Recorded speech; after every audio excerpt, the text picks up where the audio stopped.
All right, so this is the Samsung A870 from Verizon. Now, this was a Samsung issued refurbished phone for the carrier, so there is no branding on this phone whatsoever. And you'll see when you turn it on, it still is a Verizon phone.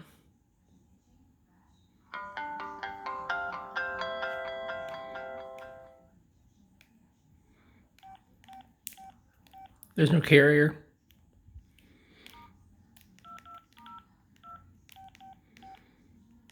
But if we dial star 228 for activation and put it on speaker, Welcome to Verizon Wireless. it's still a Verizon phone.